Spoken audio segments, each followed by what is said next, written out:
Don't you wish you had a Starburst too? Where is Candyman? All right.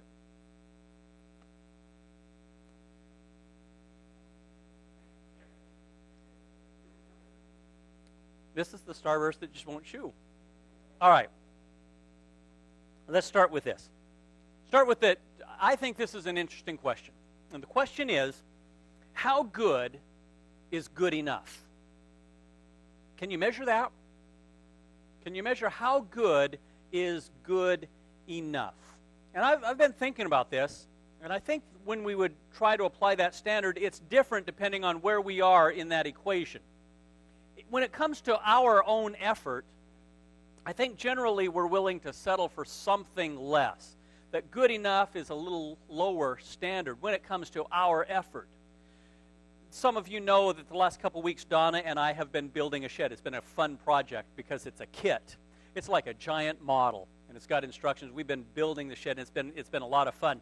But I have to admit, a couple times in this process of building the sheds, I heard myself saying, it's good enough. That'll be good enough. It's good enough. And saying that because I realized that in the process of building the shed that this is probably going to get covered up with molding, trim, and paint. So nobody's ever going to see that it didn't quite fit together the way it should. It's good enough. Because I don't want to go through the effort of undoing and redoing. So when it comes to my effort, I'm willing to settle for a little lower standard of good enough. But when we're on the other side of that, when we are impacted by somebody's effort, we want something a little higher than good enough. Now, I just realized that in our church family, there are several who are facing surgery in the next week or so. And as you would go to the doctor's office and you talk to the medical staff and you pull the assistant aside and say, now listen, I'm having a surgery. How good is this doctor? Would you be satisfied if the nurse said, good enough? Yeah, he's good enough. How would that set with you? Probably not really well. Because in that phrase, good enough, inherent in that phrase is this idea that it's not perfect. Good enough means less than perfection. And so we try to figure out, well, where in that scale of less than perfect is good enough? Unfortunately, we try to, and many try to apply that to righteousness, trying to apply that to holiness, and reaching the standard of God. And how are you doing with being righteous? How are you doing with being holy? A lot of people would say, well, good enough. Good enough because I don't want to put any more effort, and I think I put in enough effort, and I don't want to go back and do anything more. I'm good enough. But is good enough really good enough? Well, that's what Jesus is going to address today. That's what he is addressing in this section of Sermon on the Mount. He's going to talk about the law and the standard of the law and what is good enough. As we try to meet God's standard of holiness, how good is good enough? So we're in Matthew chapter 5. If you haven't done so already, turn in your Bibles to Matthew in chapter 5. And you remember again, our Bibles are divided into two parts. There's the Old Testament, and that's everything that happened from creation up to the time of Jesus. And then there's the New Testament, and that's Jesus to the end. And in our Bibles, the New Testament is about the last third, the last fourth of the Bible. The book of Matthew is the first book of the New Testament. We're in chapter 5 in Matthew. We've been looking at the Sermon on the Mount. This formal teaching as Jesus presents what is required, what's the standard of those who belong to the kingdom of heaven. We worked through the Beatitudes, those blessed conditions, and now we've come to this point where Jesus is talking about the law, and he's talking about those standards and how much is good enough. I want to start, we're going to focus today on verses 19 and 20, but I want to read starting at verse 17 so we kind of get a running start here. Here's the way it reads, New American Standard, Matthew chapter 5, starting at verse 17. Jesus said, "Do not think that I came to abolish the law or the prophets. I did not come to abolish, but to fulfill. For truly I say to you, until heaven and earth pass away, not the smallest letter or stroke shall pass from the law until all is accomplished.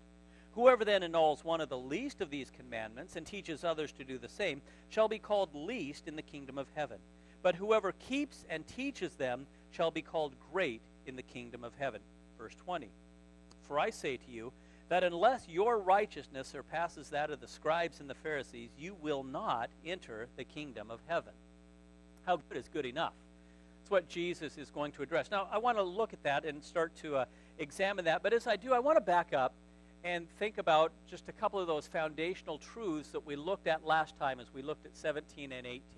Those foundational truths really do set the foundation. They set the tone and show us what we need to know to understand the rest of it. Here's the two foundational truths that were important to us last week. And the first one is God never changes.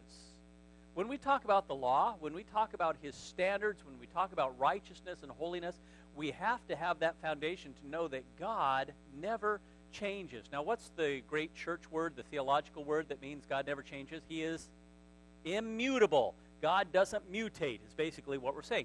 He doesn't change. He doesn't conform to the thinking of man, doesn't change his standard to conform with popular opinion.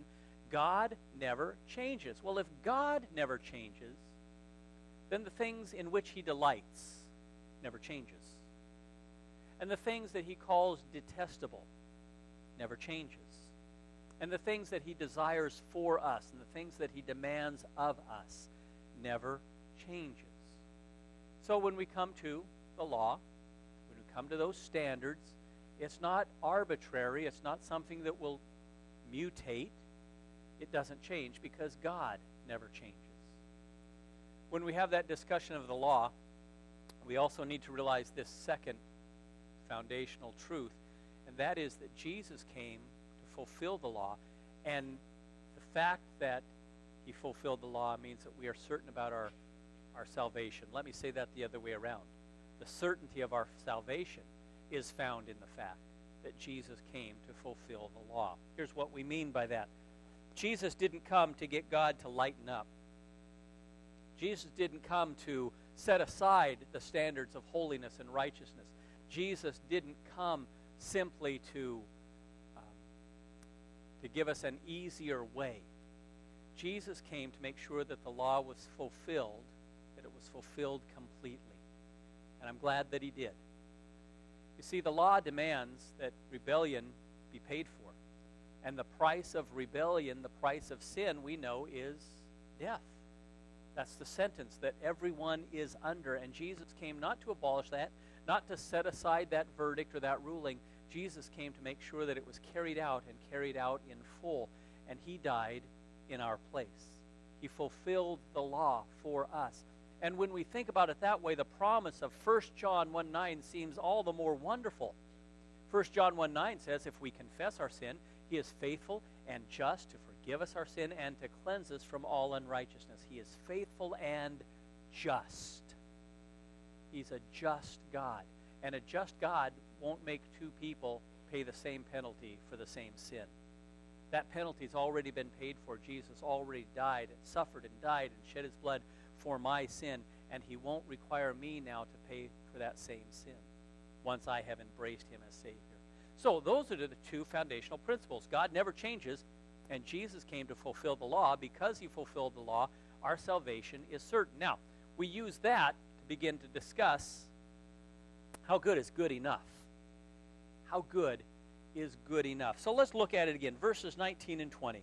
Whoever then annuls one of the least of these commandments and teaches others to do the same shall be called least in the kingdom of heaven. But whoever keeps them shall be called great in the kingdom of heaven. Now, again, we just understand the flow, that Jesus wanted to make sure that his audience knew and that we knew that he didn't come to set aside the standards, that we are still what God delighted in before, he still delights in. What he detested before, he still detests, that what we do matters.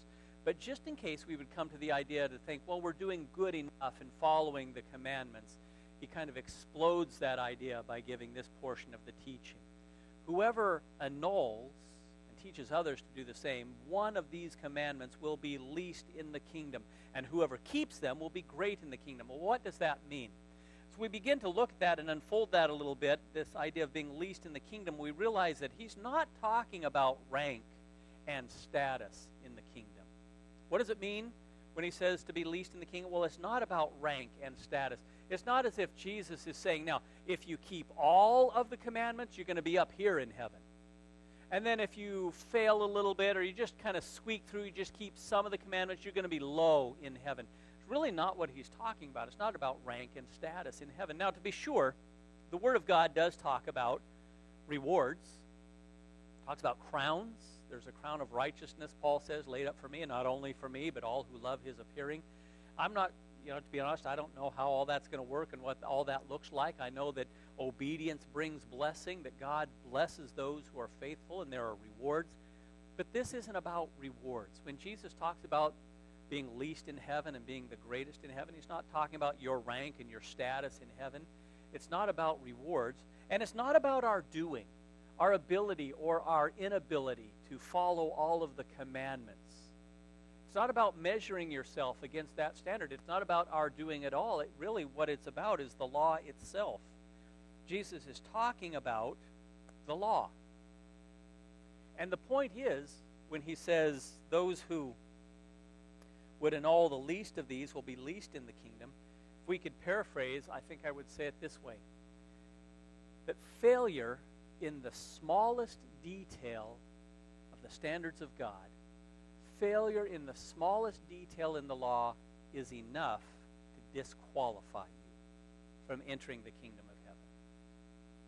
The smallest failure, the smallest detail, the smallest, what we would call the most insignificant part of God's law, if we fail there, it's enough to disqualify us from heaven.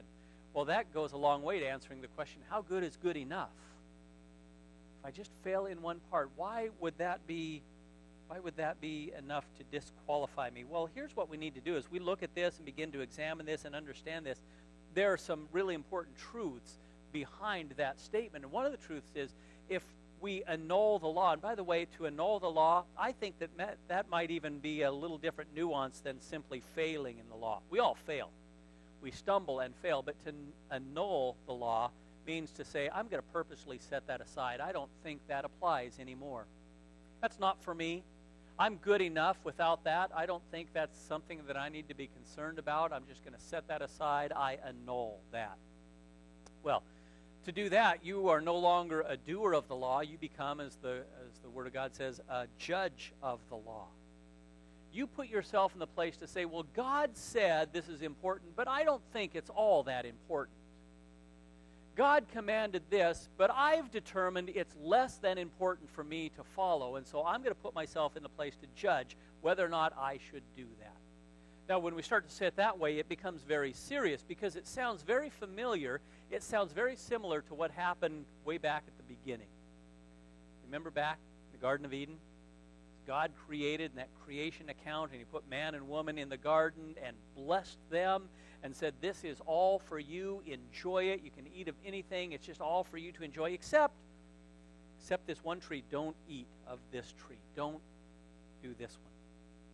Well, Satan, disguised as a serpent, began to tempt and to question God's integrity and God's wisdom, tempting Eve, and Adam was right there with her, so tempting them both, saying, did God really say that? And did God really mean that? And in essence, getting them to question, is this really valid? Is this really true?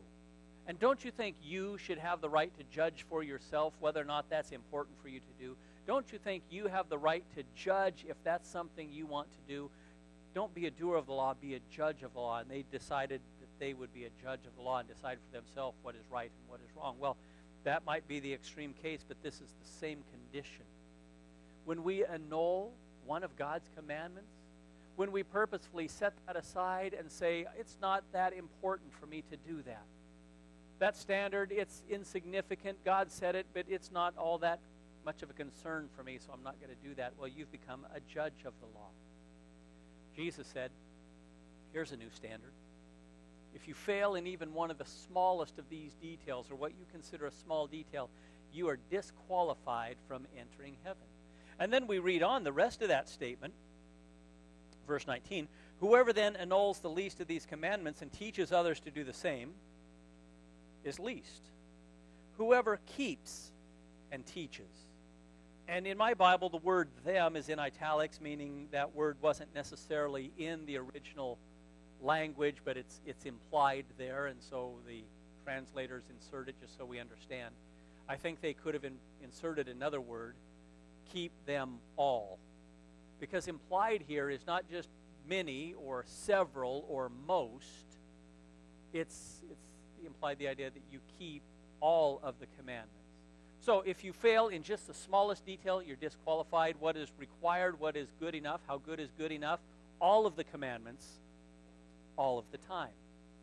That's what is required of the kingdom of heaven. Now at this point, I think there were probably two responses going on in the hearts and the minds of that multitude. I think when Jesus made this statement, whoever annuls the least of these, he's least in the kingdom. Whoever keeps the most of them or all of them is great in the kingdom. I think at that point, everybody in the audience is starting to do this mental inventory. How am I doing?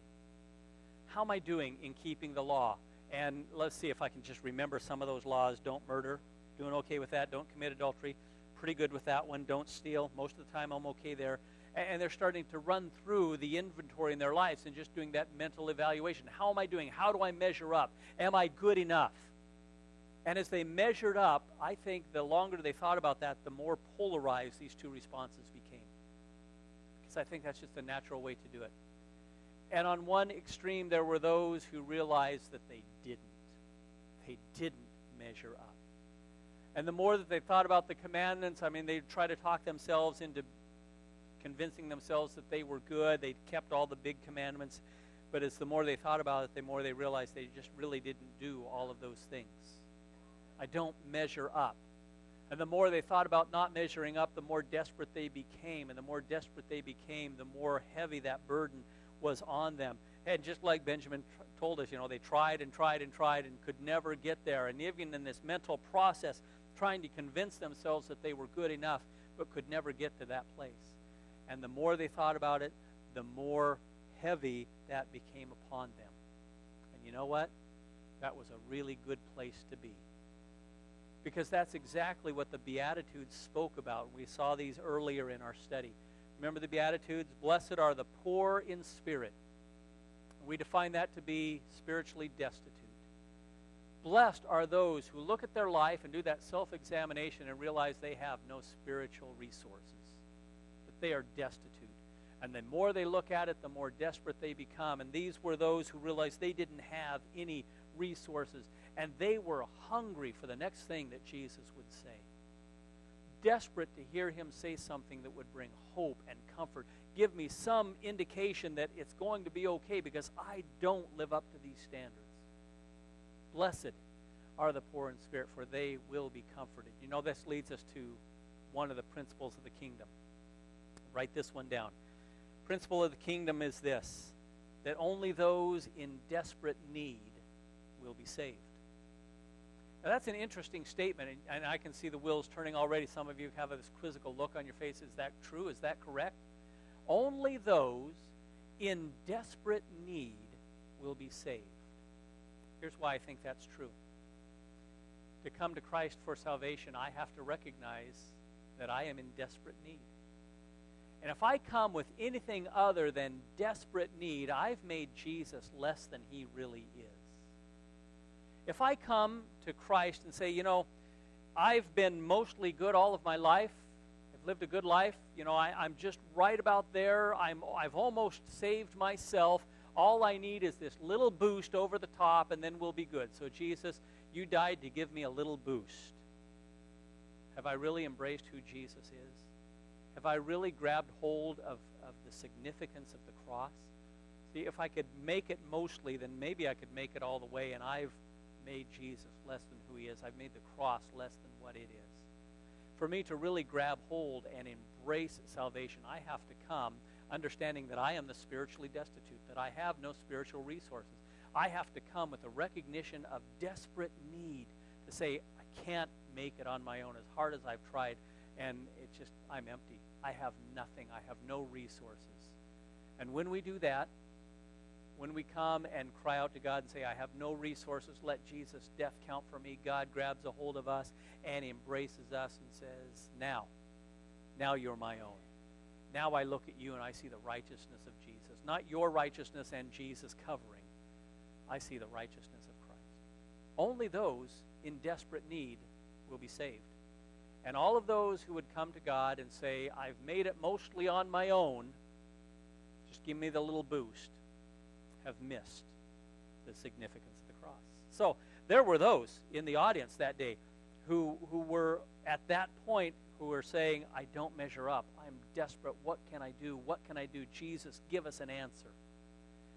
The other side of that, in contrast to that, were those who started doing that mental inventory. Well, let's see how I do. I'm mostly a good person. The biggies I'm okay with. Don't murder. Doing okay with adultery. Don't steal. Nice guy. Help my neighbors. Kind to strangers. Take in stray kitties. Whatever it is. I'm mostly a nice guy. I must be acceptable. I must be good enough. And they've convinced themselves that they are good enough. And you know what part of the problem is? They probably really were nice guys. They're probably the kind of people you like hanging around with because they were good, nice people. And they were counting on being good enough. But the problem with that is that they were using a skewed, a twisted measure. Certainly they didn't really hear what Jesus had to say here when he said, if you annul the least of the commandments, you're the least in the kingdom, you're going to disqualify, and they just skip over that part and talk about keeping the biggies. And so they're measuring against select commandments. And even worse, they're measuring against other people. And the desperate deception of measuring is that we can always find a measure that makes us look good. If I'm going to measure my life against other people, I can always find other people who make me look really good. And I think that was the case for many in the crowd. They would look around the crowd and say, well, I'm better than most of these people. Maybe that was true of the religious establishment. We are the religious here, and we're better than most of these masses. And, yeah, I think we're going to be up there among the best in the kingdom, the greatest in the kingdom. And so they began to measure that way and to feel pretty good about themselves. But here's where Jesus begins to explode that. I think that feeling of confidence and comfort was pretty short-lived when he follows it up with the next statement. So just put yourself in that place, either one of those camps. You're desperate, you don't measure up, or you're feeling pretty good about yourself because you think you do measure up. And then Jesus says this, for I say to you, unless your righteousness surpasses that of the scribes and the Pharisees, you will not enter the kingdom of heaven. Here's a higher standard. Feeling pretty good about yourself? Thinking good enough is good enough? You think you've made it that far? Let me tell you this. If you don't surpass the scribes and the Pharisees, it's not good enough. Now, here's a case when we look at that. This highest standard. Jesus is giving a higher, not just a higher, but a highest standard. And as he does that, a couple things that we want to understand here. I think this is another case in Matthew's account where he draws on his Hebrew background. Remember when we started this, we pointed out that Matthew was a Jew, and he was thoroughly Jewish. And some of the things that he has to say are very Hebrew.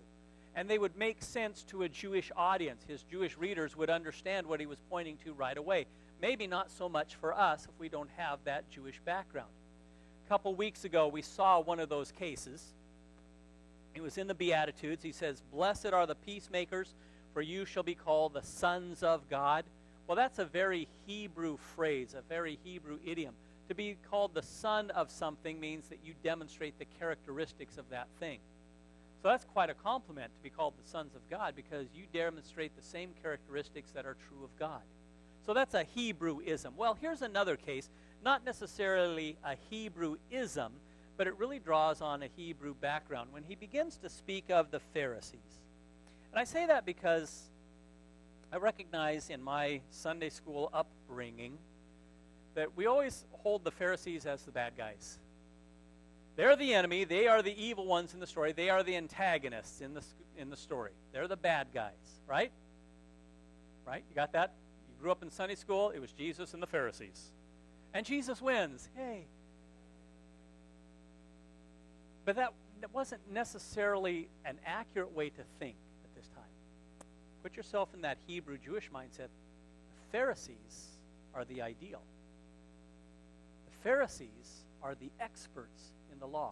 And if you were religious in Israel, you wanted your kids growing up in being religious and being founded in the law, founded in the things of Israel, founded in the things of God, this would be your goal. You would want your son to grow up to be a Pharisee. They're the experts in the law. They are the best of the best. They know how to handle the law. They're the professionals. They're held in esteem. You would want your son to be a Pharisee. You would want your daughter to marry a Pharisee. They're not the antagonists, although Jesus had kind of an antagonistic relationship with them. They were the experts in the law. So that gives a little different nuance to what we're hearing here. If we imagine ourselves in that multitude, in that crowd that came to hear Jesus, and he's saying, in essence, how good is good enough? Failure in one part means you're disqualified. What's required is that you keep all of the law all of the time. And then he says, let me add this to it. If your righteousness isn't better than the experts, you're not going to make it. If your righteousness doesn't surpass that of the experts, of the ideal, you're not going to make it. Now, imagine the response to that. Well, first of all, there were those who had no idea what he was talking about. Those who were confused about that, some probably were angry about that, but then there were those who already knew they didn't make it, and then would be saying, then what hope is there? How good is good enough? What's the standard of righteousness? Standard of righteousness is a righteousness that surpasses that of the Pharisees. Now, we need to understand that because there's more to that statement. The Pharisees were really good at following all of the rules and all of the regulations. That's what they were expert at. The Jews had the law. Later, the term mitzvah was given to that, and it contained all of the commandments, all of the positive commandments, all of the negative commandments. I think there were 249 positive, thou shalts. There were 365 negatives, thou shalt not. And they knew them all. They could probably tell them, the best of the best could tell them in order. I'll give them all to you in order. Ready? Here we go. And they would listen. I won't do that for you. You were impressed there for a minute, weren't you? But they could do that. They were experts in the law. And not just the mitzvahs, but then the gezerah. And the gezerah was the fence around the law. Those were the added regulations that they set up so that they wouldn't be in danger of encroaching the law. And we talked about this last week. The law said, keep the Sabbath holy. Well, how do you do that? Well, you don't work on the Sabbath. How do we make sure we don't work on the Sabbath? Let's set up regulations so we know we're not working. How far can you walk? What can you carry? What can you do? And we're going to be careful with all of those regulations so we know we don't come close to violating that law, keep the Sabbath holy. They were experts of that, and they loved the nuances of that. They loved the details of that. They loved to carry out as many of those little tiny details as they could. That's why Jesus said, if you fail in the smallest detail, you won't make it. You've disqualified. They love the details. So what is he saying here when he says, unless your righteousness surpasses the righteousness of the Pharisees? Does he mean that we have to do a better job of carrying out all those little details? No. That's not what he's saying at all. If he's saying that the scribes and the Pharisees carry out 70%, they do 100% of the mitzvah, the law, and 70% of the gezerah, then that's what they do. You're going to have to do better. You have to do 100% and 75%. If you don't do 75%, you're not going to make it. Is that what he's saying? Not at all. See, when we read this statement, surpass the righteousness of the Pharisees, he's not saying surpass in quantity. He's not saying simply do more than they do the same thing they do, only more of it. He's not saying the same quantity. He's saying surpass in kind. He's saying unless you have a different kind of righteousness, unless your righteousness is of a different kind, you're not going to make it. And here's the other principle of the kingdom for you to write down today. The demands of righteousness can never be satisfied by external actions only. And that's where they failed. The Pharisees and the scribe were really good at the external actions. They were really good at following the rules and knowing the rules and keeping all of the regulations and doing all of those little details. But Jesus is saying that the demands of righteousness can never be satisfied by just the external actions. There's something more that is required. And unless your righteousness is a different kind, a better kind of righteousness than just doing the rules, you're not going to make it. You're not going to make it into the kingdom of heaven. Now, so let's look at that surpassing righteousness. Here's what we understand about that then, as we begin to unfold that this surpassing righteousness that Jesus talks about is a heart condition. It's not simply doing the rules. It's not just doing all the right things. It's a condition of the heart. And unless your heart, that different kind of righteousness, unless that's there, you're not going to make it into the kingdom of heaven. Now, you know this. Some of you know it by experience. All of you parents know this. It's possible to do all the right things and still have a rebellious heart. Right? You know that. Parents, know that? Nod your head. Some of you by experience, yeah, I know that. I can follow all the rules and still have a heart that is grumbling and complaining and not be right. It's possible to do the right things and not have a right heart. And that's why we can never really achieve righteousness by simply following rules. Because it's not about the external action. It's about the heart condition. Now, don't get me wrong. The external actions are important. What we do is important. And again, that's why Jesus said, I didn't come to abolish the law. What God calls delightful, he still delights in. What he said was detestable, he still detests in. What we do is important. It's a standard of God. But what we do is important as an expression of our heart. We live outwardly according to what is happening in our heart. And that's why we've used this phrase many times here in our study. We are called to live inside out in an upside down world. God changes our heart first, and because of that righteousness that he implants in our heart, then we live that out, and it affects the way that we live in the world, and we don't try to get that the other way around. We don't try to get God to call us acceptable by doing all the right things. It's not outside in, it's inside out. And so what we do is important, but here's the critical thing. It's a heart condition, but our hearts are fatally flawed. Fatally flawed. I wonder if you've recognized this about yourself. I was going to say, I wonder if you recognize it about me. I'm sure you have. I'm a sinner. You recognize it about me? You recognize that about yourself? You're a sinner by nature and a sinner by choice.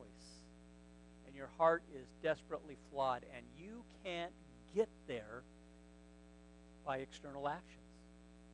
It's a heart condition, and so if your heart is marred by sin, you have to have a change of heart. You have to have, and that's a heart transplant. And that's exactly what Christ has done for us. That's what God accomplished for us at the cross. And that heart transplant, that heart change didn't start with us. And that's why it can never be accomplished by our efforts. That's why the demands of righteousness can never be satisfied by external efforts, because the external efforts are us. It's us trying to be. It's us trying to do. We can never do that on ourselves. So it doesn't start with us. It starts with God and the heart of God that kept loving us, the heart of God that demonstrated his love for us, even while we were yet sinners when Christ died for us. It starts with the heart of God. It was demonstrated at the cross. It was communicated to us at the cross. And we embrace that by faith and say, God, let Jesus' death count for me. And when we do that again, God embraces us. And that's a righteousness that surpasses the righteousness of doing. It's a righteousness that surpasses the righteousness of the Pharisees. And that's why Jesus said, truly, I say to you, unless your righteousness surpasses the righteousness of the scribes and Pharisees, you will not enter the kingdom of heaven. It's not just in your good actions.